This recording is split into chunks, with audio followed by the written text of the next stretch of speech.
Okay, this is another broadcast of Quackaholics Anonymous on March the 1st, 2025. Not too far away from spring, hopefully, and hopefully not too far from springtime weather. I'm getting a little bit tired of the wintertime, to be honest, and I'm sure a lot of people are with all the record breaking snowfall and everything going on. I do want to point out before I get started that I am going to start reading subscriber comments again. I haven't been in the habit of doing that here lately because I've been pressed for time on a lot of things, and these videos are made spur of the moment, last second. And I think the overall quality content of the video itself suffers when you do that because you're doing it off the cuff, you're doing it in a rush, and you don't really have time to sit down and actually, you know. But hopefully, right now, if everything works out according to the way I'm planning on it working out, best laid plans, of course. I won't have to do an off the cuff one as often anymore because I'm going to be able to work one job. It'll be a long hour job, but it'll be one job. And to be honest, after several years of this, I'm sick of doing that. Anyway,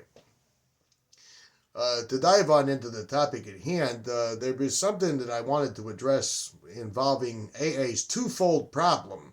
It's got two major problems going on with it. I hope that I can cover this in depth completely for this video, although I probably will not. There's oftentimes after I'm done recording these things that I remember that was the point I actually wanted to make and I didn't even include it at all. But to begin with, this vape is about to run out. I can tell because I'm having to really pull on it instead of doing the casual thing there. To begin with, in the past, in my early videos, and I don't think they're as good as some of my later videos because I was trying to find my footing and I hadn't gotten that well at being able to articulate what I wanted to articulate at the time because it would, it's kind of, believe it or not, there's a bit of a technique to getting up here and doing this. And I'm not saying I'm some kind of expert right now or I'm, some paid commentator or something along that line, but I do feel like I'm getting a little bit better at getting my point across in a coherent manner. But anyway, in the past, in my early videos, when I would talk about a logical fallacy, I would point out a fallacy and I would point out the definition of that fallacy, but I don't know if I gave enough time covering the definition of a fallacy to show you how it doesn't pan out or work in the real world. There are certain fallacies, like the poison in the well fallacy that I talked about on here. That's the title of the video if anybody wants to look that up. That's commonly done in political debates and political situations where the individual poisons the discussions before the discussions begins. Now, that's not actually a fallacy that you would use in terms of it doesn't make sense, it's not logical, it doesn't fit in the real world. It's more of an awareness of an underhanded tactic that people use to dishonestly steer the discussion away from the topic at hand. And I get people who do that on here to me from time to time. Somebody, I don't understand. I don't understand how a miserable, low-down, horrible individual like yourself can spend all their time, just bashing a program that's saving millions of people. Well, none of that is true, but notice what they've done. They've attempted to derail the discussion by putting me on the defensive mode. That's a poison in the well fallacy. But there are certain fallacies that I feel, logical fallacies, that I feel if I could give a little bit more time to in explaining, you could see how they don't pan out and work in the actual real world. And I think that's very important because AA hinges on one major logical fallacy that comes straight out of their big book and more about alcoholism before where Bill W., he uses a few flimsy examples of a person who went on a binge drinking spree or the guy who poured liquor in his milk, which is, I think, is a stupid idea. I wouldn't do that. But and he just uses these two cases to distinguish what he calls real alcoholics. Except he's making a distinction that has never been in existence before he started all of this bullshit. And it's a distinction that's unfalsifiable, that you can't prove exists, and therefore it's a problem.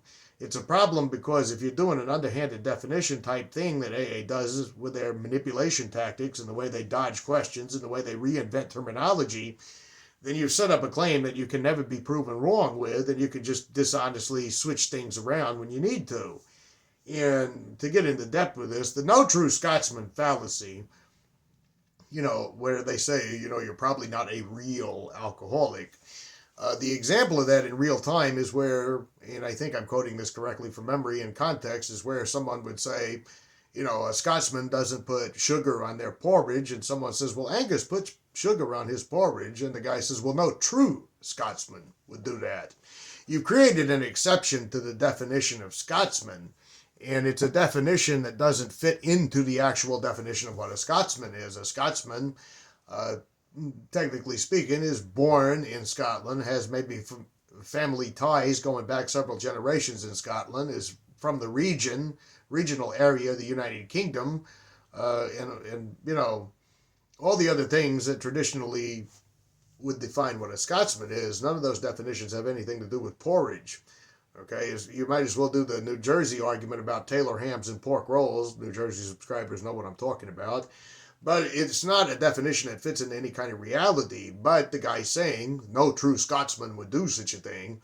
He set up a claim that can't be tested. He can't actually really know that for a fact, because you would have to go around the countryside and poll every single Scotsman. And if every single Scotsman in the country, the majority of them said, well, I don't do that, but I know a family member who does, then he can continue to persist in the fallacy by saying, well, see, those men are not true Scotsmen. Don't you understand? It's an unfalsifiable claim. AA hinges on this.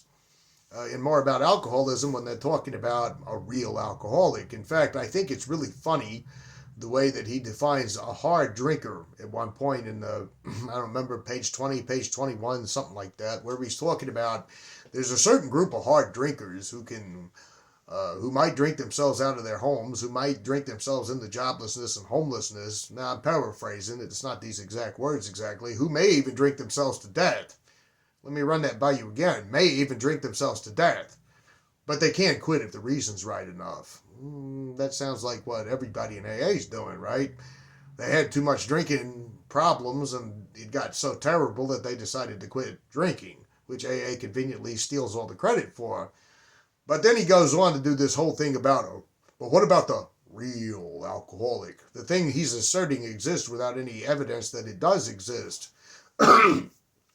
Bill W. did not invent the term alcoholic. If you look at I was about to make an incorrect statement there. According to ChatGPT, which I have not had time to cross-reference yet, I would have to cross-reference it, and I would have to look up etymology to know for sure.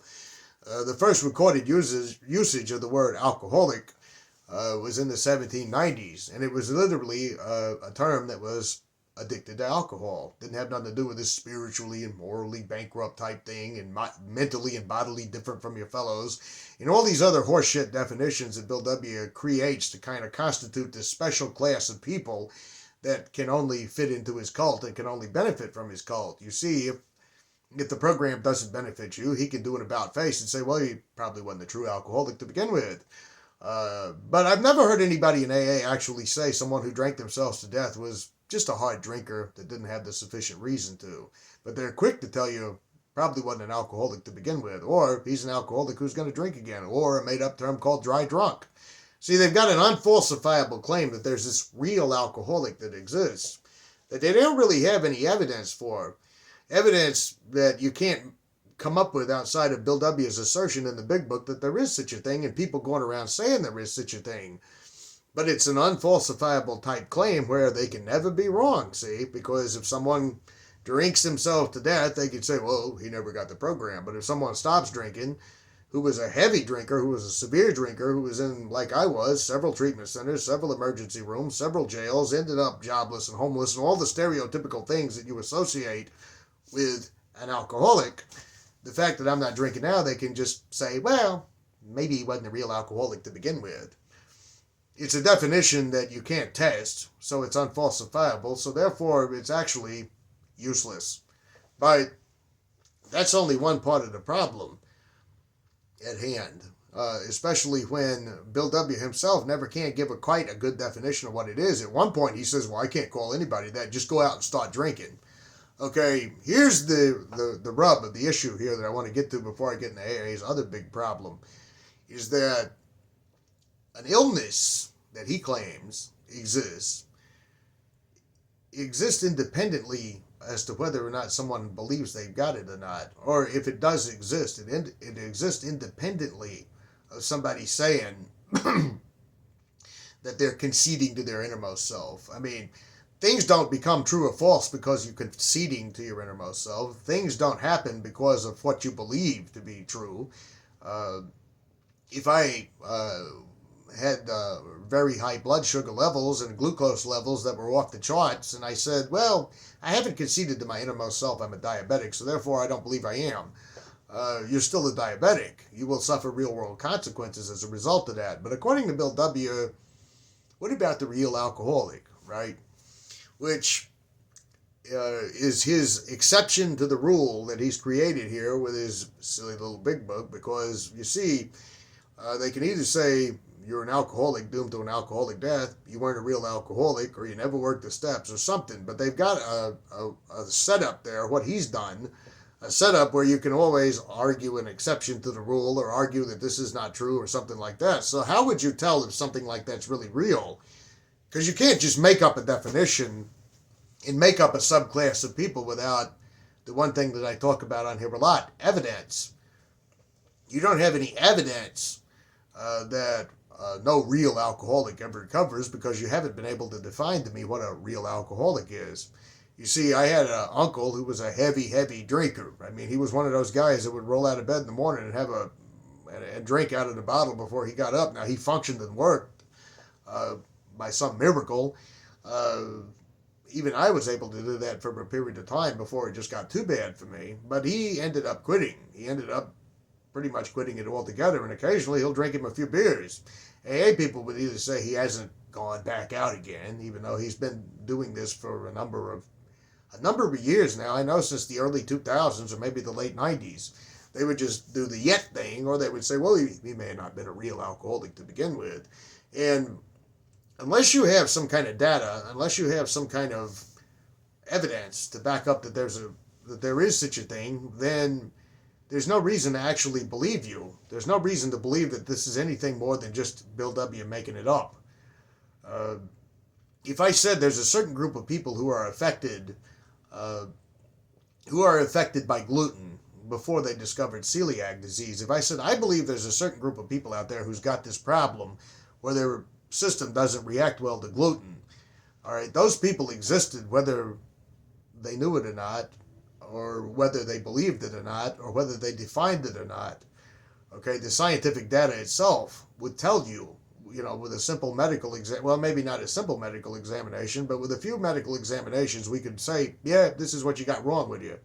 Or they could say, no, you've got symptoms of celiac disease, but actually what you've got is there's something wrong with your gallbladder, and that's what's causing the problem. So you have data to back this up.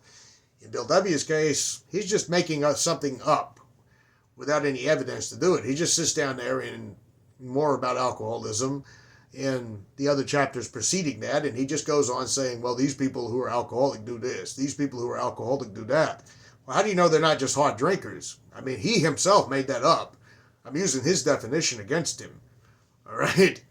How do you know they weren't just hard drinkers? Here are some of the methods we've tried, switching from hard liquor to beer. How do you know it wasn't a hard drinker? Never drinking alone. How do you know it wasn't a hard drinker? How do you know the guy in the story that was working for the company that he used to own that poured liquor in it? How do you know he wasn't a hard drinker? How do you know he was really an alcoholic? They claim there's a phenomenon of craving that doesn't exist in other drinkers, but apparently it does exist in other drinkers if there's such a thing as a hard drinker. And again, you haven't demonstrated that there's this unique thing called craving that nobody else has. You haven't demonstrated to me that there's a particular tiny little subset of people who experience this bizarre thing called wanting another drink when they take a drink that doesn't exist in the hard drinker. What data do you have to back that up? What scientific data? What studies do you have? What years long, I'll get this word out right if it kills me. What years long, decade long, longitudinal studies do you have to show that there's a difference between the person who's boozing themselves to death that's a hard drinker and the person who's boozing themselves to death because they're this real alcoholic? If you thought about that a minute, you would realize you don't have any evidence for this. He just said all this. He just made it all up. He stole all this shit from the Oxford group. People have told me before, well, see, when you can see the innermost self, then it becomes true for you.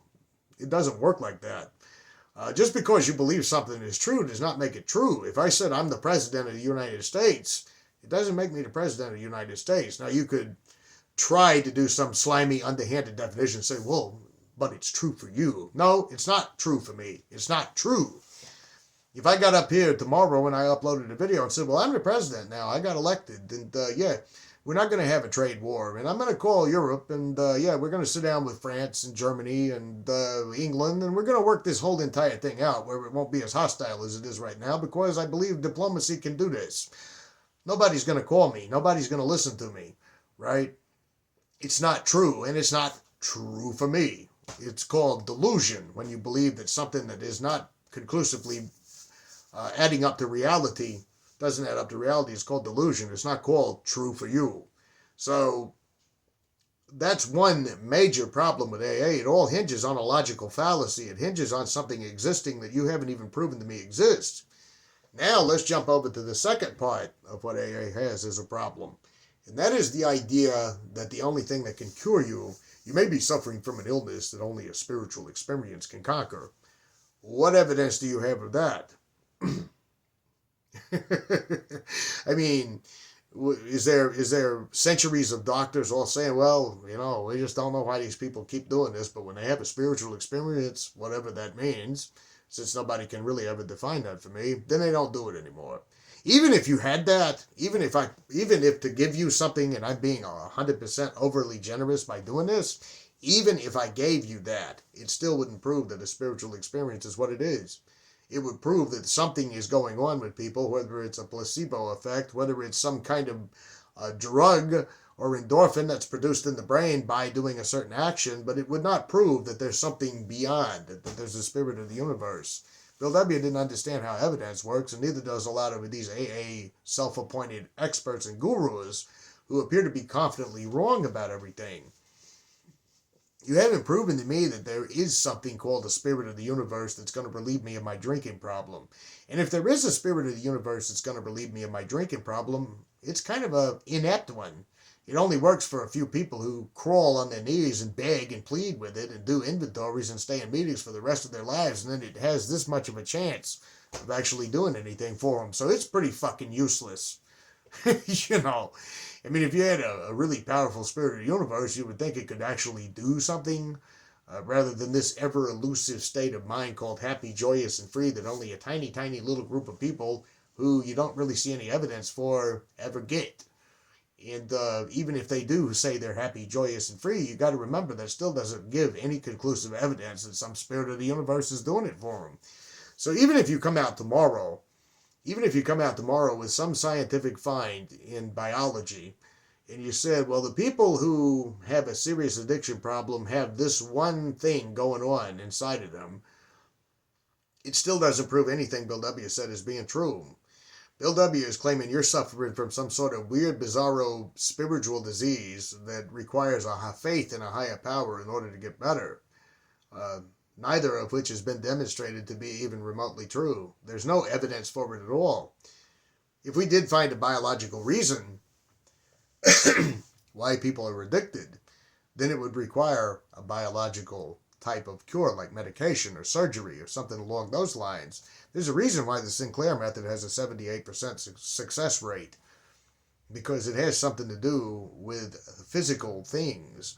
It's kind of like the people who take Ozempic for their diabetes that have lost a lot of weight. It does something to their the hormones in the brains that produce hunger, which makes them not have an appetite as badly as they normally do when they're overeating.